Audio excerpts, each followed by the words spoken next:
Jagan mafia మొత్తం కూడా. కానీ ఈ రోజున మనం ఎవరం కూడా ఊహించినటువంటి ఒక మార్గం ద్వారా కూడా డబ్బులు మింగాడు జగన్మోహన్ రెడ్డి. అంటే మరి ఇంత నీచానికి దిగజారుతాడా, దీనిలో కూడా అవినీతికి పాల్పడతాడా అని చెప్పి మనందరం కూడా ఆశ్చర్యపోవాలి. ఎందుకంటే అది మన బిడ్డలకు సంబంధించింది. మనందరికీ తెలుసు, గత 5 సంవత్సరాలుగా ఏ రకమైనటువంటి పెట్టుబడులు రాష్ట్రానికి రాకపోవటం వల్ల, ఉపాధి అవకాశాలు లేక, ఉద్యోగాలు లేక ఇవాళ రాష్ట్రంలో ఉన్నటువంటి నిరుద్యోగ యువత ఎన్ని ఇబ్బందులు పడుతున్నారో, కొంతమంది ఆ ఫ్రస్ట్రేషన్లో ఆత్మహత్యలు కూడా పాల్పడుతున్నారు. ఎంతో కష్టపడి తల్లిదండ్రులు వారిని చదివించి పట్టభద్రులను చేస్తే ఇవాళ రాష్ట్రంలో ఉద్యోగాలు లేక అల్లల్లాడుతూ ఉన్నారు. ఒక పక్క ఏమో జాబ్ క్యాలెండర్ అని చెప్పి దగా చేశాడు ఈ రాష్ట్ర ముఖ్యమంత్రి. ఇంకేముంది, ప్రతి జనవరి నేను జాబ్ క్యాలెండర్ ఇచ్చేస్తాను, అన్ని లక్షల ఉద్యోగాలు ఇస్తాను, ఇన్ని లక్షల ఉద్యోగాలు ఇస్తాను, ప్రభుత్వ ఖాళీలన్నీ కూడా భర్తీ చేస్తానని చెప్పి ఎన్నో రకాలుగా ఆశ చూపించి 2019 ఎన్నికల ప్రచారం సందర్భంగా ఎన్నో రకాలుగా ఆశ పెట్టి ఓట్లు వేయించుకుని దగా చేశాడు. యువతని అత్యంత దారుణంగా దగా చేశాడు జగన్ రెడ్డి. ఏ ఉద్యోగాల ఆశ చూపించి ఆనాడు యువత యొక్క ఓట్లు పొంది ముఖ్యమంత్రి అయ్యాడో, ఈ రోజున అదే యువతని ఉద్యోగాలు లేకుండా చేయటమే కాకుండా వారికి దక్కాల్సినటువంటి ప్రభుత్వ ఉద్యోగాల్ని మార్కెట్లో తెగ నమ్ముకున్నాడు జగన్మోహన్ రెడ్డి.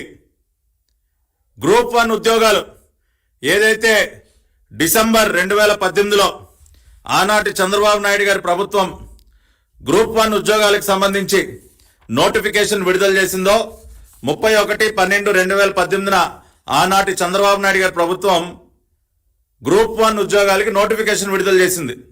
కానీ మనందరికీ తెలుసు, ఆ తర్వాత మరి ఏప్రిల్లో ఎన్నికలు జరగటం, దురదృష్టవశాత్తు తెలుగుదేశం అధికారాన్ని కోల్పోవటం, మనకి సనిబట్టినట్టు రాష్ట్రానికి జగన్మోహన్ రెడ్డి ముఖ్యమంత్రి అవటం అన్నీ కూడా జరిగాయి.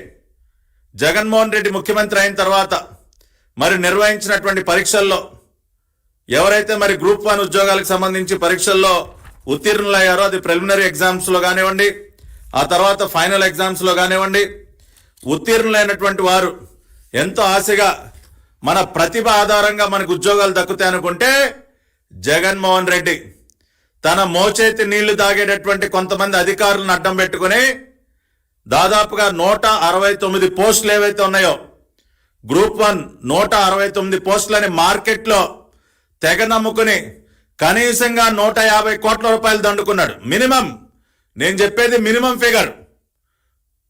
ఈ 169 పోస్టులలో మరి డిప్యూటీ కలెక్టర్ పోస్టులు ఉన్నాయి, డిఎస్పీ పోస్టులు ఉన్నాయి. ఒక్కొక్క డిప్యూటీ కలెక్టర్ పోస్ట్ని సుమారుగా 2.5 కోట్లకి అమ్ముకున్నారని చెప్తా ఉన్నారు. దగా పడినటువంటి అభ్యర్థులు కొన్ని వేల మంది ఈ గ్రూప్ 1 ఎగ్జామినేషన్స్ రాశారు. దాదాపుగా 9,000 మంది దాకా ఫైనల్ ఎగ్జామ్కి మరి అర్హత సాధించడం జరిగింది. వీరందరూ కూడా తమ ప్రతిభ ఆధారంగా ఉద్యోగాలు దక్కించుకోవచ్చు అని చెప్పి ఎంతో ఆశపడ్డారు. కానీ జగన్మోహన్ రెడ్డి వీటిని బహిరంగ మార్కెట్లో అమ్ముకొని హీన పక్షాన 150 కోట్ల రూపాయలు దండుకున్నాడు. రాష్ట్ర ప్రజలందరూ ఒక్కసారి అర్థం చేసుకోండి. APPSC Andhra Pradesh public service commission ద్వారా మన బిడ్డలకి దక్కాల్సినటువంటి 169 ఉద్యోగాల్ని బహిరంగ మార్కెట్లో వేలం పెట్టి సుమారుగా 150 కోట్ల రూపాయలు పిండుకున్నాడు జగన్మోహన్ రెడ్డి. డిప్యూటీ కలెక్టర్ పోస్టుకు 2.5 కోట్లంట, డిఎస్పీ పోస్టుకి 1.5 కోట్లంట, ఇంకా రకరకాల పోస్టులకి రకరకాల రేట్లు పెట్టి కనీసంగా 150 కోట్లు దండుకున్నాడు.